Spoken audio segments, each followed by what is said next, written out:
Why you should stop asking your audience for so much. Welcome to the Audacity to Podcast, episode 283.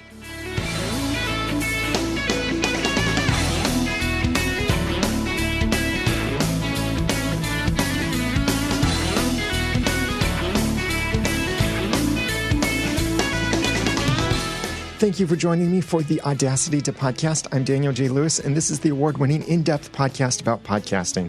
It's where I give you the guts and teach you the tools to launch or improve your own podcast for sharing your passions and finding success.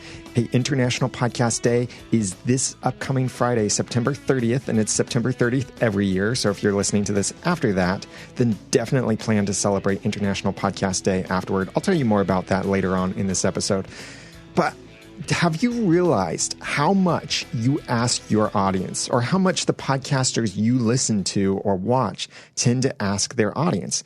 I would say most of us are probably asking our audience for too much and asking too soon. And I want to share with you then why that could be hurting your podcast, but not only why it could be hurting your podcast, but how you can overcome it.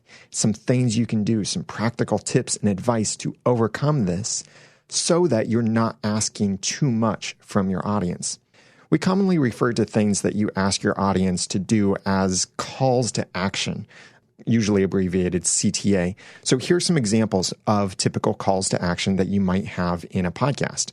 Subscribe to the podcast, send feedback, leave a rating and review, share the podcast, join an email list, visit the show notes, follow on social networks, buy from a sponsor or affiliate, donate to the podcast, and there are probably many others that could be unique to certain kinds of podcasts. None of these calls to action are bad in themselves. You have to really examine your overall strategy with calls to action. And it's not simply that you need to cut one out of what you're asking people to do, but be more strategic in how you do it. So here is why you should stop asking your audience for so much. And I have 4 reasons for you. If you'd like to follow along in the show notes for this episode, then go to theaudacitytopodcast.com/stop asking. Number 1, stop asking your audience for so much because people need good reasons to give. If I was a stranger to you, would you give me money if I asked for it? Your first response is probably something like, it depends on how you ask, or it depends on why you need it. Both of these and many other responses ask a core question of me when I'm asking you for money. Your question is, why? The relevance of the answer to why is what could inspire someone toward or deter them from further action. Consider my example of asking you for money. How would your likelihood to give me money change based on any of the following reasons? What if I said, would you give me money? I want to buy a lottery ticket. What if I said, would you give me money? I'm suffering from a disease and I can't afford the treatment. Or would you give me money? My wallet is empty. Would you give me money? I have something you need or want. Would you give me money? I already gave you something valuable. Would you give me money? I can give it back to you and more back to you. Would you give me money? I can use it to help someone you care about. See, each of these are reasons, even the couple ridiculous ones I put in there are actual reasons, but how compelling they are to you depends on how well I make each reason relevant to you, to not only explain why, but to inspire you because of that why. For your podcast, answer that why question for each call to action. Why do you want someone to take that action? Why should they want to take that action? For example, why should someone send you feedback? Because you value their thoughts and you want to share their feedback and their thoughts in your podcast. Why should someone donate to your podcast? Because you provide an experience they appreciate or enjoy, and their support enables you to continue your podcast and to do more with the podcast to give them even more support and enjoyment. Why should someone visit your show notes? Well, because you probably have more valuable information and resources that it will be easier for them to get from your show notes than trying to remember all kinds of stuff from your podcast. You're making it easier for them.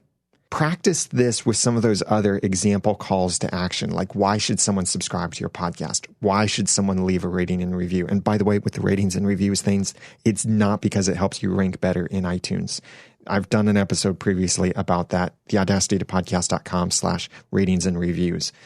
Practice with these calls to action and anything else that you ask your audience to do in your podcast. Think about why. Come up with a good and compelling reason for someone to do any of those calls to action, and then share that reason with your audience. Don't simply ask them, hey, subscribe to the podcast at myawesomepodcast.com. Tell them why they should subscribe. Compel them to do so because of some benefit to them. What's in it for them? Why? They're the ones asking why, not you. It's not subscribe to the podcast so I can stay connected with you. Subscribe to the podcast so I can keep sending you each episode or anything like that. It's subscribe to the podcast so that you receive something. That's number one. People need good reasons to give. Number two, you may not have given enough first. I often hear podcasters start their episodes with one or maybe even several calls to action. Visit our sponsor, subscribe to the show, leave us ratings and reviews, send us feedback, all right near the beginning of their show. And there could be many other calls to action in addition to that. Your calls to action may be very important for both you and your audience. And if you have someone sponsoring your podcast, of course, your calls to action are important to them. But putting this stuff first, which we call front loading, actually makes it less important to your audience. Yeah, I know that seems crazy, and you might be thinking, wait a minute, it's important, so I put it first. And so it's important, and my audience would know it's important. What happens is when you're putting it first, you are somewhat conditioning your audience to tune out for the first however many minutes it takes to get through all of that stuff. In fact, the easier you make it for your audience to skip all of that supposedly important stuff, the more likely they will skip all of that. That's why I really don't like what we typically call pre-roll ads, where you're starting off the show saying this episode is brought to you by so-and-so and so-and-so and so-and-so and so-and-so for 3 minutes, and then all of these other calls to action before you actually get into the content. No, I suggest you get into the content right away. The reason for this is the social psychology principle of reciprocity. Essentially, reciprocity is a feeling that you owe something to someone else because of what they've given you. Think about birthday or Christmas gifts, for example. Don't you often feel like you need to give someone else a gift because they gave one to you? That's reciprocity in action. Reciprocity comes into play in podcasting when you give your audience what they want and they feel compelled to express their appreciation or to reciprocate. Whether your calls to action are for sponsors, for feedback from your audience, for subscribing to your podcast, for writing reviews, or anything else, I suggest that you seek to give and give a lot before you ask to receive. Don't come fresh in their ears with the beginning of your podcast asking them for things. Come fresh giving things. Convince them with the value that you give, and they will feel more compelled to give back to you. That sense of reciprocity will build and build as you continue giving to them before you ask to receive. Hardly anyone dislikes a genuine giver. But most people dislike those selfish takers. It's very easy to spot the selfish takers in networking groups. They're the people who come to your little circle of conversations and they pull out their business card and they give you their business card right away. Those are selfish takers. If you're one of them, then please stop giving your business card right away. Give value before you give your business card, because giving your business card is basically asking for something in return. You're asking that other person to care about your business, to care about what you are, quote, selling, unquote, whether you are actually selling something or you're giving away a podcast. Whenever you want to ask for something from your audience, ensure you have given them enough first. You build that sense of reciprocity, and then it can be very automatic for them to want to give back to you because they appreciate so much what you've given them. This is number 2. You may not have given enough first. And number 3 reason why you should stop asking your audience for so much. Too many choices cause confusion. Alvin Toffler created the term overchoice, also known as choice overload, in his 1970 book, Future Shock. The idea of overchoice or choice overload is that people will have a harder time making a decision when faced with too many decisions. You've probably experienced this in your own life, grocery shopping, ordering from a restaurant menu, reading comparisons between products and such. I experience this. When I go to restaurants, I want to get something that is a unique experience to that restaurant, something I can't get when cooking food at home or when my wife cooks, something that's extravagant, exotic to some degree at whatever kind of restaurant I'm going to, whether it's a burger place or a fancy restaurant, anything like that. And if all of the menu items seem the same to me, I feel like nothing really stands out. Nothing is jumping out and saying, yes, this is the one to get. They all look pretty much the same, and I can't decide between them. A similar thing can happen when going in to get ice cream. You go to these places that have 200 flavors of ice cream or all of these possible varieties, and it can be confusing and be overwhelming to make a decision on, which one should I get? Which one should I get? It's so much harder than which seat should I take, sitting in the front seat or kicking in the back seat. What you need to do is make it easier for your audience by giving them fewer choices. I think choice overload is one of the reasons why so fewer people vote in the American primaries, choosing the candidate for a particular political party, and even why the presidential elections have generally so few political parties. It's really basically a two-party system because that's pretty much all that most people think about. Now, this election could be extremely different, and future elections could be different as well. But think about this for your podcast. If you start asking people to subscribe and follow you on Twitter, Facebook, Instagram, Pinterest, YouTube, Snapchat, iTunes, Google Play Music, Stitcher, and more, most people will be overwhelmed and probably not choose the one that's most important. The same thing can happen with URLs. If you start saying, visit theaudacitytopodcast.com/iTunes and theaudacitytopodcast.com/Google Play and theaudacitytopodcast.com/YouTube and theaudacitytopodcast.com/Twitter, it's just, too much, overwhelmed. Now, there are those times that one of those might stand out to your particular audience member, but it might not be the one that's most important to you. Now, this choice overload does apply to both your podcast and your website. Think about it like this with your website. How many subscription buttons do you have on your site? Do you have all of those social networks, all of the possible podcast apps and directories? Yes, I make a plugin called Subscribe and Follow. It's at subscribeandfollow.com. It's a premium plugin for WordPress, and it does allow you to add a bunch of these different buttons and icons for these different networks. It's very heavily podcaster-based, but it does also have other networks too.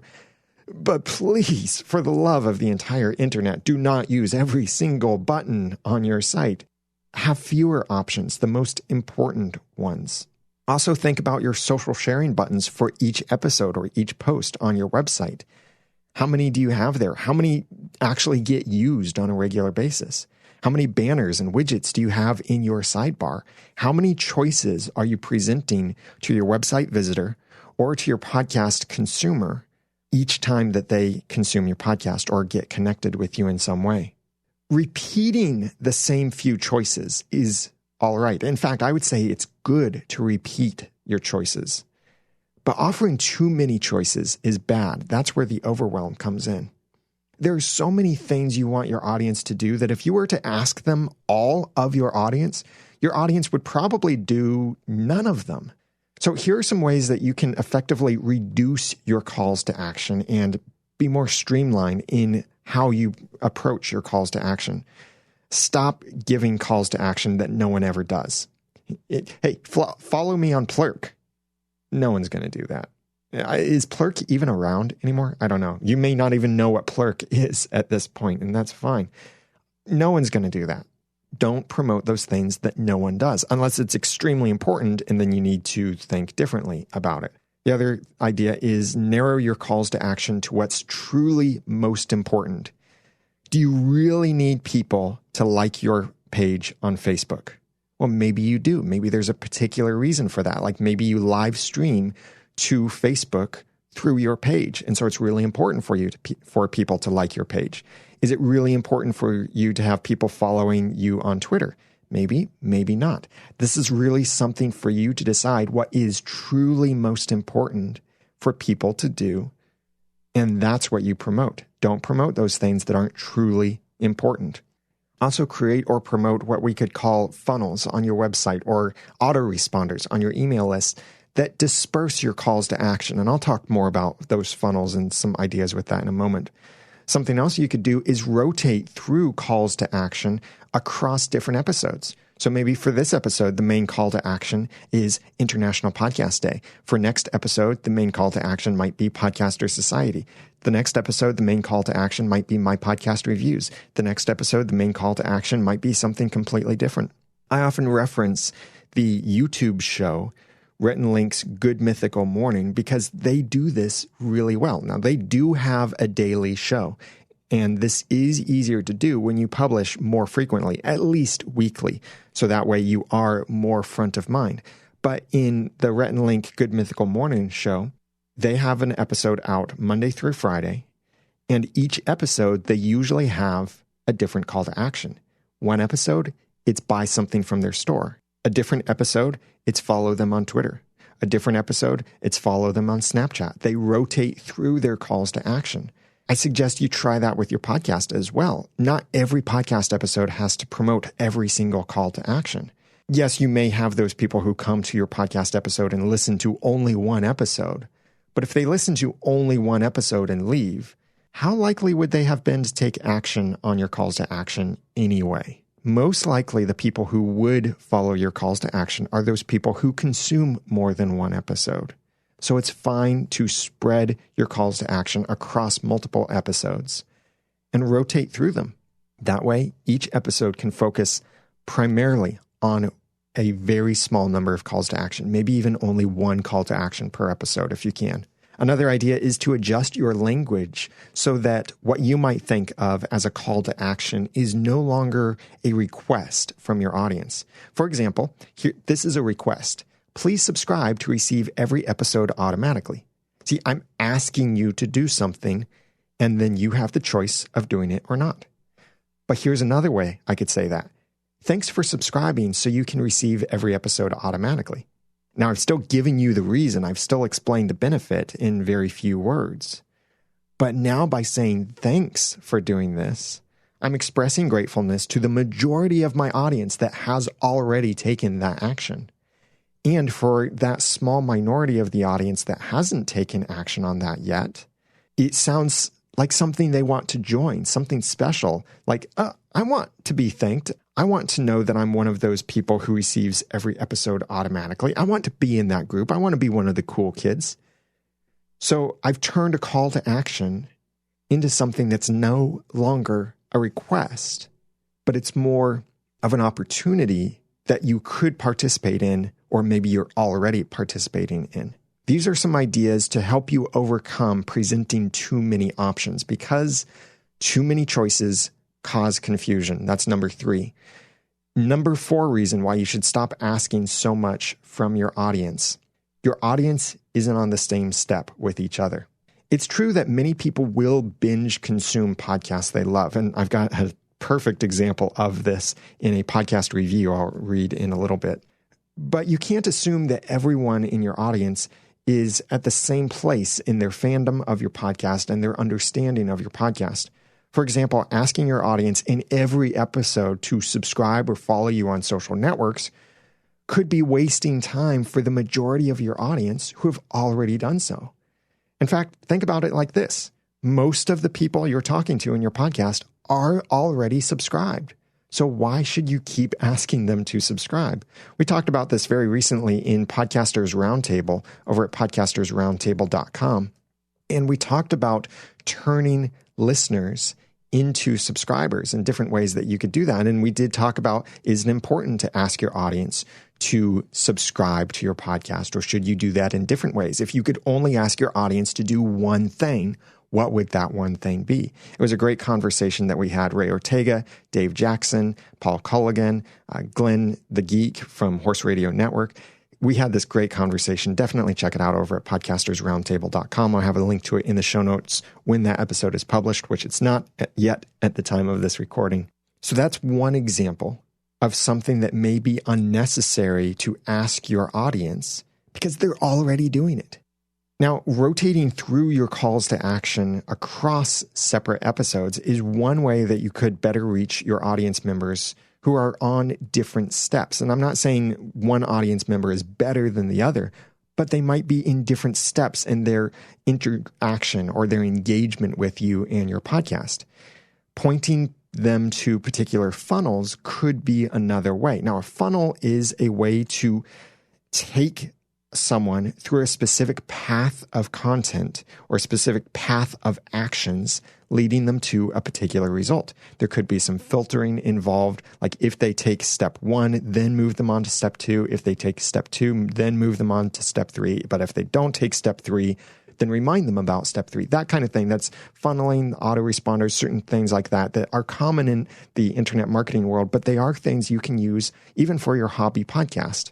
Here's an example funnel. Every podcast episode you release promotes an email list, and you suggest that people join the email list. Now, you give them a reason more than just so we can email you, but you give them something of value. Then when someone joins that email list, you welcome them and give them that thing that's highly valuable right away. Make that first email to them something that they will realize, wow, this is fantastic. I want to open every email from this person. Then a week after they joined your email list, you ask them to subscribe to your podcast, and you give them the links there in the email. That's where you can give the separate links to say, if you're on iOS, click this. If you're on Android, click this. If you're on a desktop computer, click this. It's more actionable than saying that in your podcast. Then a week after that email, you ask them for some feedback on your podcast, or ask them for a question they have, or ask them for a struggle that they're facing, something that you can address and include in your podcast. A week after that, you promote one of your best episodes or resources that you have available that they can go check out. A week after that, you ask them to write a review for your podcast. Now that they're more engaged and connected with your content and have probably consumed more of that content, now it's a good time for them to write a review, because they have freshly fallen in love. They're in the honeymoon phase with your podcast right now. And then maybe a week after that, you ask them to tell someone else about your podcast. That could be through actual word of mouth, or maybe you ask them to share your podcast on social networks. And you can continue this process, and you can automate this so that everyone who joins your email list goes through this exact same process. It's not like on January 1, everyone gets this email. On January 2, everyone gets that email, and so on. But if someone joins on January 1, they get email 1. If they join on July 21st, they get email 1. And they go through this scheduled flow or funnel of content. This kind of funnel can be automated through autoresponders with an email service provider like MailChimp, Aweber, or ConvertKit. And I have links to each of those in the show notes if you're interested at theaudacitytopodcast.com/stopasking. Or you can even implement some of this kind of funneling and automation on your website through special software plugins that show things to your visitors based on their interactions with your site. This does start to get into more internet marketing territory, so the tools are a bit more advanced and often cost. But you could also automate this on social networks very easily with things like Buffer, Social Jukebox, or Edgar. Yes, then everyone does see the same message, but it's better to then post that on a rotating schedule, kind of like you could do with calls to action in your podcast. And it's still kind of leading them through a progression. And after all, not everyone sees every social post that you publish on the internet. When you can funnel your audience, you can help them take the right action one step at a time instead of overwhelming them with things that may not matter, at least may not matter yet. So this is reason number 4. Your audience isn't on the same step with each other. These are 4 reasons why you should stop asking your audience for so much. Number 1, people need good reasons to give. Number 2, you may not have given enough first. Number 3, too many choices cause confusion. And number 4, your audience isn't on the same step with each other. I'd love your thoughts on this, and if you want to get any of the links and resources that I mentioned in this episode, then go to the show notes for episode 283 at theaudacitytopodcast.com/stop asking. I have a podcast review that illustrates nicely how some people do binge consume your podcast. This is from Leaf Breeze in the United States of America store of iTunes, saying, "Everything you need to know. Daniel J. Lewis is a brilliant teacher that has created a resource for podcasters that has few equals. I discovered him as one of the guests on the Podcasters Roundtable." Now, look at that. They discovered me because I was on another podcast. And then they continue, "and have since binge listened to just about every episode I can get my iPod to hold."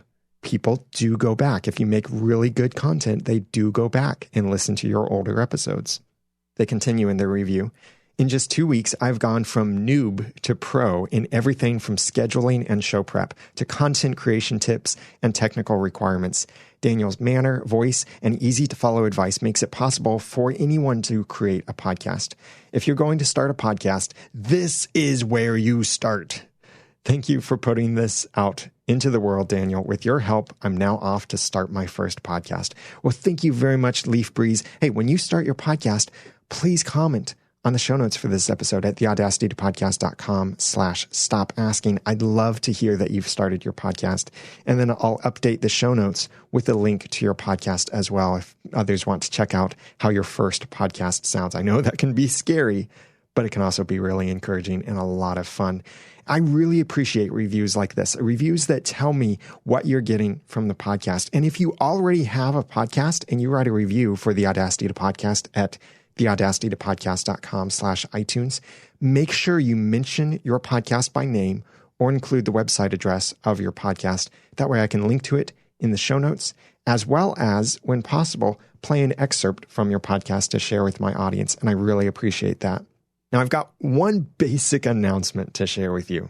International Podcast Day, September 30th. There are different aspects of this that you need to know about. First, September 27th is the last day to submit your podcast for the International Podcast Day Gratitude Award. That's the award of 2016.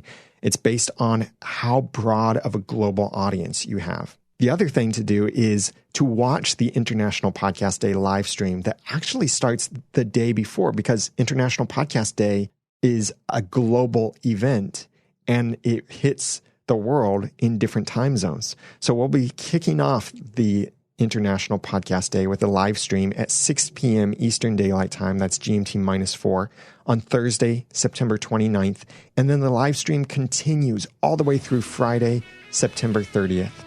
And lastly, share your Podcast Day celebrations with me and with others using the hashtag Podcast Day. If you want to learn more about International Podcast Day, listen to my last episode that I did, or go to internationalpodcastday.com and start the conversation out there to help the world discover podcasts, discover new passions, new communities, new ways to improve their life beyond simply listening to the radio or something that doesn't change their life or doesn't connect with them as well as podcasting can, because podcasts are intimate. I've done an episode about that as well.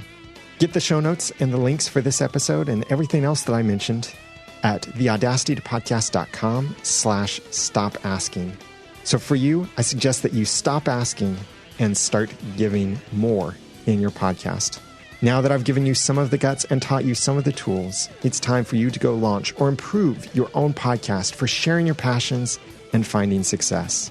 I'm Daniel J. Lewis from theaudacitytopodcast.com. Thanks for listening.